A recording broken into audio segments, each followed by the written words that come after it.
Loving you, sweet Caroline. Good times never seem so good. Whoa. Hello, everyone. It's Charlton. So, I see this story. It's a very quick story, but I figure it's a great time to make a point about this. That a professor at Columbia University, I already forgot her name, Elizabeth, had her office, Elizabeth Midlarsky, had her office, and obviously she's Jewish, vandalized and painted with swastika, and that this over here on the left says Yid, which is a derogatory term for a Jewish person.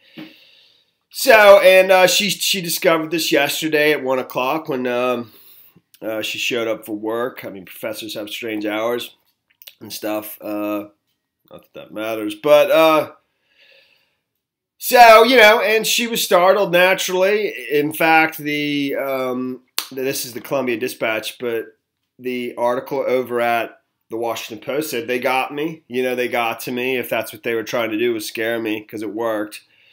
Which obviously I can understand, just because of the nature of the message that's sending. But anytime, it's the unknown. You don't know who's doing that, and some psychopath could be doing that. It's like when people make videos online. I don't want to compare it to that, but no, I have. So, and you can't see their face, so. Or you hear their voice. It's like something you see on television of some, like some psycho who wants to kill the president, and you don't see his face throughout the whole movie until the end. I forget that, In the Line of Fire, I think it was, with John Malkovich. So, anyways, she came to work yesterday, and this is what she found. They haven't found, it's so soon. They haven't caught anybody yet. It's very possible they never will. In fact, this happened once to her before in 2007. A vandal painted a swastika on her office door and wrote her name and crossed it out, a crime she said made her blood boil. Then she said she was doing a high-profile research on the Holocaust and protesting Iranian President Mahmoud Ahmadinejad's speech at Columbia, that's September. I remember that. And because they actually didn't allow certain people to speak, but they had him speak there in any event. So, this is a very big topic online. I never knew. I didn't know how much, I mean, I could say some stuff about this. I'm going to say some. I didn't know, there is a ton of race baiting going on out there. There always has been, and politicians are huge at this. Huge! Trump didn't make a life out of race baiting, but many politicians who've done nothing but be politicians have. That's all they've ever known and done, and because it's so successful. I mean, even like Ocasio-Cortez, who I do not begrudge her success, her popularity, and her celebrity status, and she's got a huge career, a future ahead of her.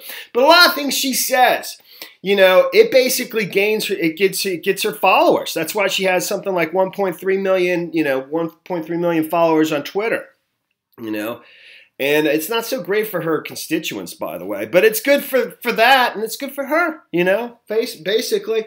But Obama was masterful at this, and I hate to say it, dude. I didn't know there was such an anti-Semitic,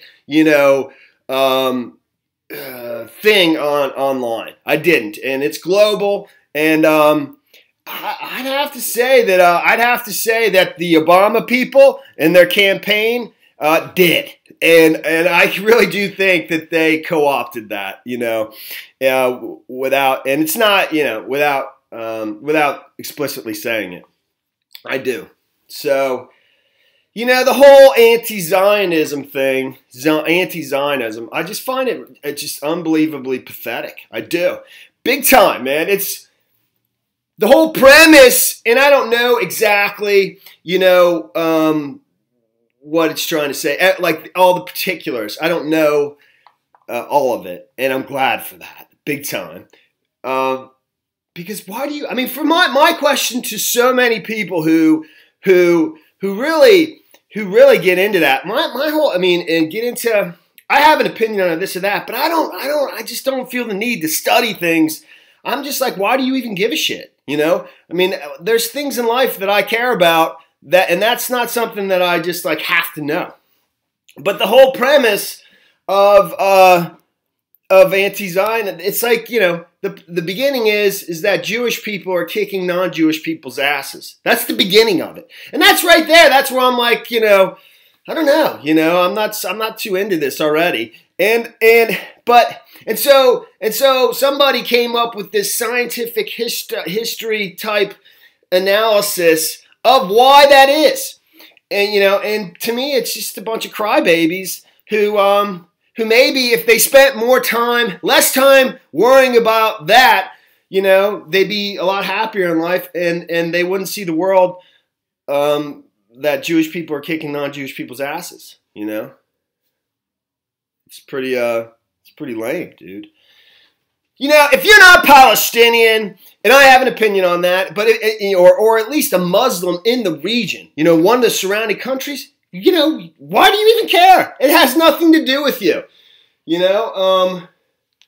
And I have an opinion on that too, just like everybody else. That's not the point. My point is that, you know, some people make this like a lifelong thing for them, and it's just like, dude, you're just hung up on things you shouldn't be hung up on.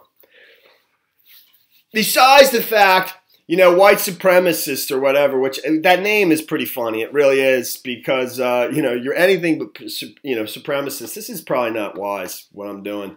But, you know, it really is. It's like white not supremacist, because usually, not doing that great in life and stuff. So, but if Jewish people believed what a white supremacist or people who hate Jewish people wanted them to believe, I guess Muslims are excluded from this because it doesn't. This basically, you know. You know, Christians believe in the Old Testament. They believe that Jesus was the first Messiah, you know, and Jewish people don't. But if Jewish people actually believed that Jesus was the first Messiah, then we would definitely be Jewish. We would be Jewish. And you know, then white supremacists would be, if Jewish people believed what white supremacists want them to believe, then the white supremacists would be Jewish. They would be what they hate. You know, and I mean, basically, some Christians, they think Jewish they're like the fake Jews. That's a joke, you know, but it's true. But Jewish people basically think Christians are like very fake Jews. Another joke. All right. So, you know, it's just, who cares? That's basically my point, you know. Yeah, and that's the end of this video. We'll see if this one makes it up there. All right, thanks for watching my videos. Please subscribe to my channel. Give me a like down below, and I will see you in the next video. Later, man.